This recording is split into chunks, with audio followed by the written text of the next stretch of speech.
Trump की धमकी के बाद ईरान भी तैयार है। खार्ग में ईरान ने अपनी सुरक्षा बढ़ा दी है।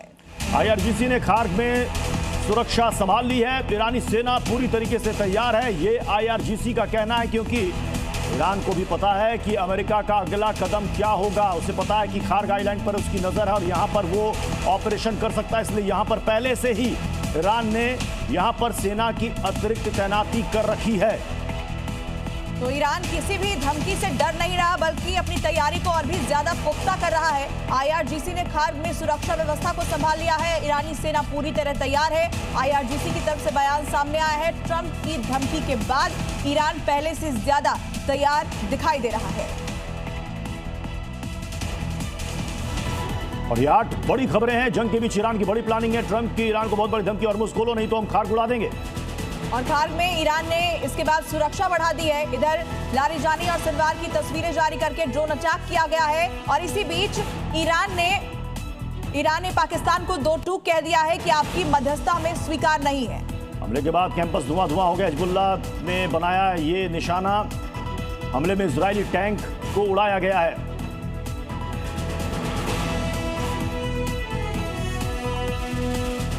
एक और बड़ी खबर आ रही है। ईरान के इस्फहान पर हमला हुआ। हमले के बाद आग और धुएं का गुबार वहां से उठता हुआ नजर आ रहा है। ये इस वक्त बड़ी खबर, इस्फहान पर अटैक, हमले के बाद आग और धुआं। ये देखिए,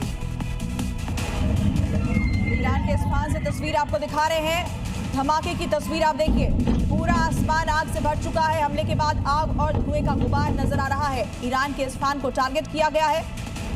अंडरग्राउंड सेंटर्स को निशाना बनाया जा रहा है लगातार अमेरिकी और इजरायली सेना की तरफ से। और एक बड़ा पैनल हमें ज्वाइन कर चुका है। हमारे साथ retired colonel Mayank Choubey sir, defence expert है। हमारे साथ हैं NP Singh sir, defence expert. Ravinder Sachdeva sir हैं, विदेश मामलों के जानकार। आशुतोष कर्नाटक जी हैं, पूर्व MD हैं गेल के। मैं शुरुआत रविंदर सर आपसे करना चाहूंगा। जंग जिस मुहाने पर खड़ा है, वहां से ईरान का NPT से बाहर आना, यह क्या बता रहा है? Thank you. NPT से बाहर आना लॉजिकल बता रहा है। ईरान को तो ये पहले कर देना चाहिए, 10 साल पहले न्यूक्लियर बॉम्ब बना देना चाहिए था। वही, अगर आपके पास न्यूक्लियर बॉम्ब होता तो आपको अमेरिका अटैक नहीं करता, कोई देश नहीं करता। एंड बाय द वे, इसमें खामेनी ने फतवा इशू कर रखा था 2004 से कि इस्लाम में हराम है एटॉमिक बम बनाना। ओके, वो अलग छोड़िए, तो ईरान पे भी बॉम्ब है नहीं। आप अगर न्यूक्लियर बॉम्ब की बात करते तो पहले देखिए इजराइल पे 70-80 बॉम्ब है। इजराइल NPT में है ही नहीं।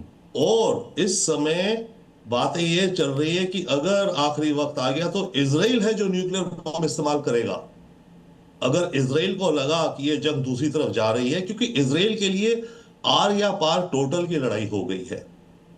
ओके, एंड अगर अमेरिका पीछे हटता है जैसे ट्रंप बार बार कह रहा है, और नेतन्याहू को यह पता है कि अगर अब की बार इन्होंने ईरान को दबा लिया, नहीं तो अमेरिका के अंदर पब्लिक ओपिनियन इजराइल के खिलाफ होता जा रहा है लंबे समय से, कई वर्षों से, अब और होता जा रहा है। तो आने वाले वर्षों में अमेरिका के अंदर इजराइल के साथ अटैक करने की इंटरेस्ट नहीं रहेगा। बहुत बड़ा डिवाइड आ गया अमेरिका के अंदर भी।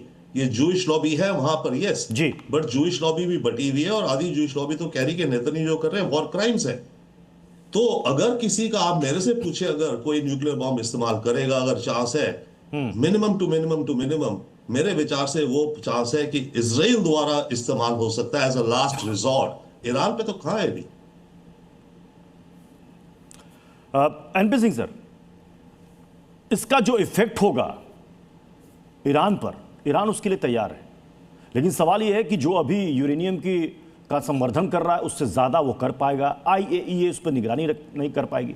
लेकिन आपको लग रहा है कि अब जो NATO देश अब तक जो दूरी बनाए हुए थे, ईरान के इस कदम के बाद बोलेंगे कि नहीं, अब अमेरिका सही है? बिल्कुल, जो दुनिया के लिए जो मैसेज होगा, ये अगर पास कर देते हैं जिस तरह से इन्होंने NPT से बाहर आने के लिए और स्वेज वहाँ से टैक्स वसूलने के लिए और मुझसे इस तरह की जब ये कानून पास करते हैं अपने यहाँ से, तो कहीं ना कहीं जो अंतर्राष्ट्रीय समुदाय है, जो जियोपॉलिटिकल सिचुएशन है, उसमें तब्दीली आएगी, सोच में आएगी। बिल्कुल, इवन NATO की थिंकिंग में तब्दीली आएगी, क्योंकि अब ईरान की जो शक्ति थी उसे देखने के बाद विश्व ये मान चुका है कि ईरान बहुत कुछ कैपेबल है, even more than what we expected. Even जो US का या इजराइल का जो कैलकुलेशन था, बहुत लंबे समय से ट्रैक करते आए हैं, और उन्हें पता था कि इनकी कैपेबिलिटी क्या है। और सारा जो लड़ाई है कहीं ना कहीं, तेल तो एक फैक्टर है ही, वो तो एक सेकेंडरी है, बट ईरान न्यूक्लियर ना बन जाए ये सबसे बड़ी जो चैलेंज है। इस समय भी जो नेक्स्ट स्टेप लिए जा रहे हैं या लिए जाने वाले हैं इस युद्ध में, तो क्योंकि ये सभी आतंकवादी गुटों को समर्थन देता है, उन्हें हथियार देता है, पैसा सब कुछ देता है। और आज भी जो आप प्रेस कॉन्फ्रेंस देखेंगे वहाँ के विदेश मंत्री, उन्होंने स्पष्ट कहा है कि आतंकवाद को सपोर्ट करना बंद करना होगा और हम एटम बम नहीं बनने देंगे। तो जाहिर है कहीं ना कहीं नेटो में की सोच में भी